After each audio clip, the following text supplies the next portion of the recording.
Hello my little dumplings, welcome back to my channel. If you're new here, my name is Kerry and we like to do all things makeup.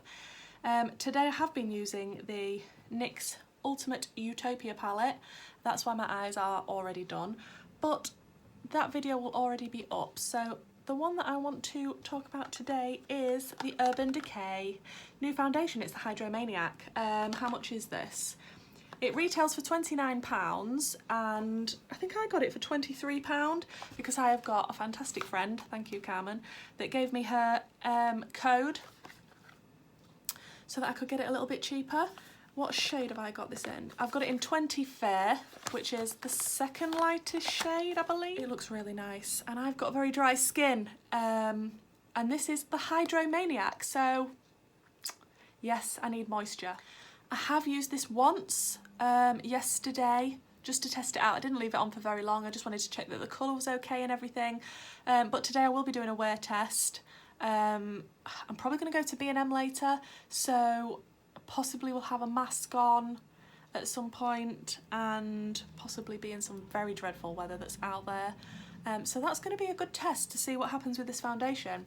I believe it is a very light coverage foundation. Is it medium? Yeah, medium coverage, up to 24-hour wear. Tinted glow hydrator. Oh, and it's got kombucha, filtrate and marula oil. I have no idea what that means.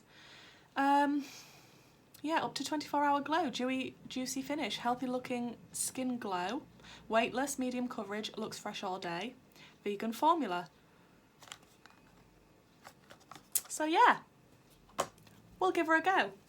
But first I'm going to go in with my new primer that I got when I ordered my palette from Beauty Bay, the NYX Utopia palette. I've got the NYX Pore Filler Primer and Base.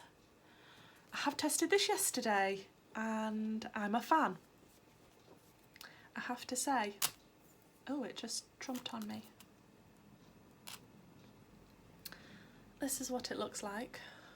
Not that you can see very well. I really like it. It leaves the skin feeling extremely, oh I've dropped some, extremely smooth, and yeah, I would say it was pore filling. So let's test it out again today. But yeah, I was happy with it yesterday. I know it's hard to tell with primers, but as soon as I put this one on, I mean it's so silky smooth. Like crazy. Let's get the foundation on. So it's not a pump or anything, it just looks like this. So I'm gonna put some on my beautiful Galaxy palette I got from Titmouse Cosmetics. It's always a gamble when it's like this because you don't know how much you need. And I'm gonna do half with a beauty blender and half with a brush, just so you can see the difference. So I'll start out with the brush. I'm using my Spectrum BO1 brush. For this side, the colour isn't too bad. Like, wait till it's all on. Don't judge me yet. Yeah, the colour's not too bad for me. I think the lightest one would have been too light. And the next one down would have been too dark. So this is probably the best I'm going to get in this foundation. There's not that many shades to choose from. So yeah, enjoy when picking. I do have some little friends at the moment. Don't really love it. So yeah, that's not the best, but nothing I can do about that, unfortunately. I really hate the way brushes leave my skin looking when I put foundation on with them. I'm not a fan. Sorry, Amy. I just don't like it. I just don't like it. You can see the brush strokes and it just looks poo. But that's how it's gone on with the brush. I mean, yeah, fairly good coverage, to be honest. It's not full coverage, but it doesn't claim to be. But yeah, I hate the finish with the brush, but that's just my personal preference with every foundation. So yeah, that's how that went on. Let's do the other side. I did put quite a lot on, to be fair. do the other side with, where's my beauty sponge gone? That's here. And see what it's like this side. Probably not as full coverage, but I'll probably like the finish better because it's with a beauty sponge.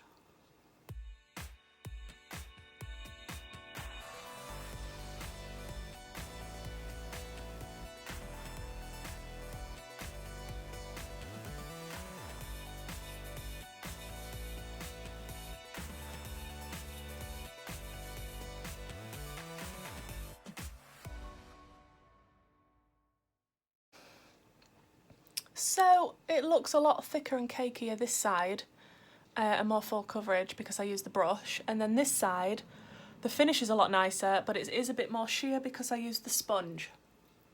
So now we know that, I'm going to go over this side with my beauty sponge just so that I prefer the finish a lot more. But yeah, a lot more full coverage with a brush, which is usually the case anyway. Yeah, it looks better now I've gone over it with my sponge. Happy days. But I think I need a little bit more on this side just to match it up a bit.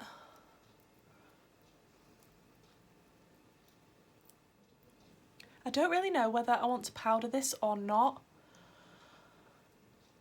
because I want to keep it looking dewy and nice, but I am quite liney and dry, so I don't know. I don't know what the best thing to do would be. I'm not doing half and half because then when I'm walking around B&M I'm going to look crazy. But I feel like it's not going to stay on very well if I've got a mask on if I don't powder. And it is a very hydrating-y, dewy one. I don't know, but tell me what to do. Maybe I should just give it the lightest dusting ever of powder, especially where I'm going to have my mask. Okay, I need to stop patting this now, don't I?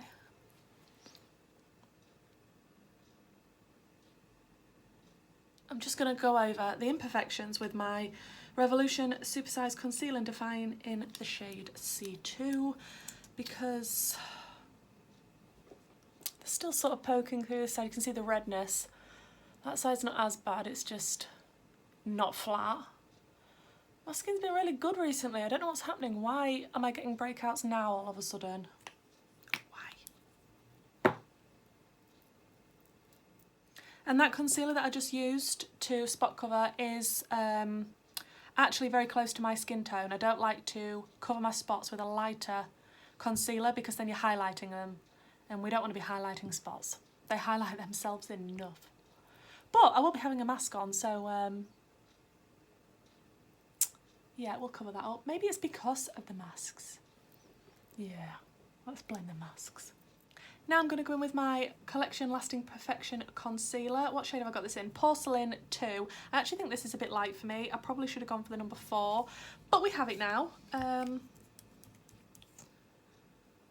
used to have it in the old packaging, and now I've branched out and bought this one. It's just a cheap cult favourite, isn't it?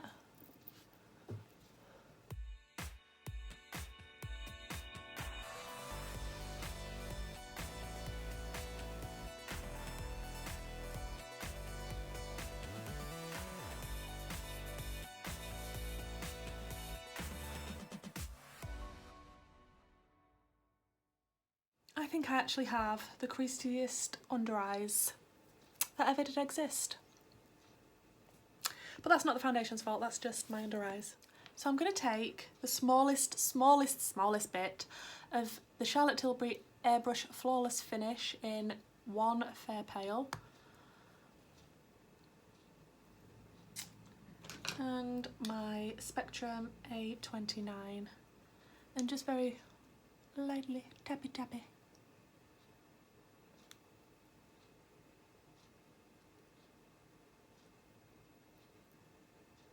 In the hope that that helps. And some lines that always seem to appear. Then I'm just going to take my big, what brush is this? BH Cosmetics V1 brush, and just very, very lightly set around the mascara.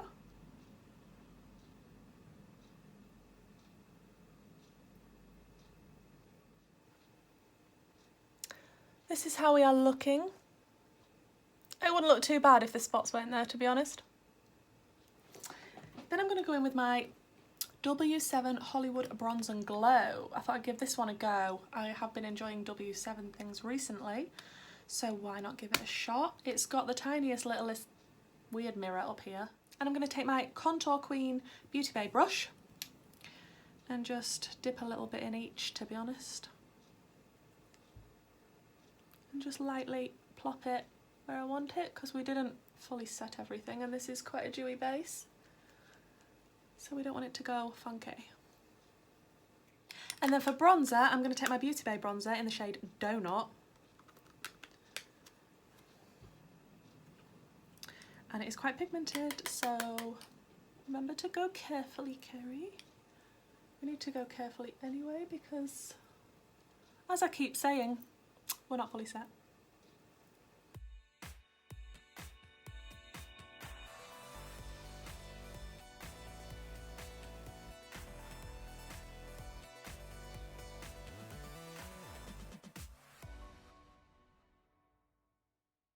And then for blush, I'm going to take my Barry M blusher palette and my Spectrum A05 brush, and I think I'm just going to dip into these two shades.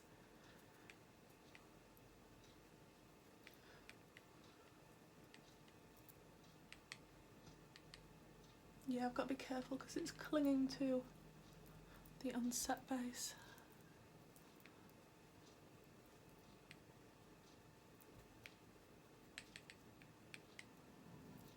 Now I am going to spray my face with Skindinavia, the makeup finishing spray.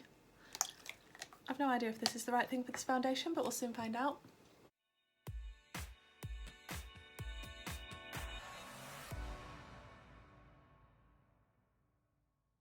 And then for highlight, I want to go in with my Beauty Bay Glaze highlighter.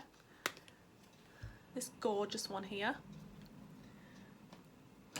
And my Spectrum B08 brush. I am aware we haven't finished off the under eye. So this is how the skin is looking. It's not full coverage, but I think it looks pretty nice. I think the colour match isn't too bad for me. We'll see how it wears. It's hard to know whether I'm supposed to powder it or just spray it or just leave it or what to do.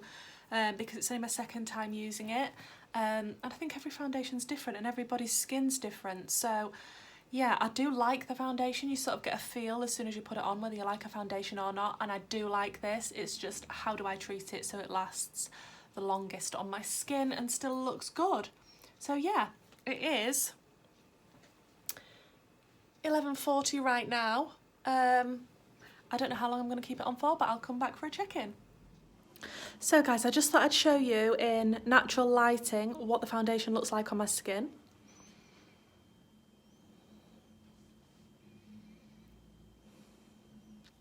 It isn't the most full coverage, but I think it looks lovely. I don't normally have so many blemishes, so if we just ignore those, I think it looks nice so far. We'll see how it wears. So guys, the time is now at 4 o'clock and I thought I'd just give you a little check-in. This is with natural light. I'm stood at my back door. I've been to Home Bargains and B&M. Had to wear a mask for quite a while. A little bit of foundation did come off on the mask, which is to be expected. But this is how we're looking.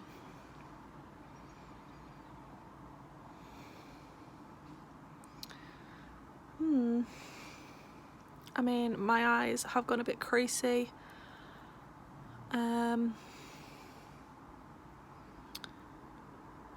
But overall, not too bad. Not too bad at all. Don't forget to like, comment and subscribe, and I'll see you in the next one. Bye!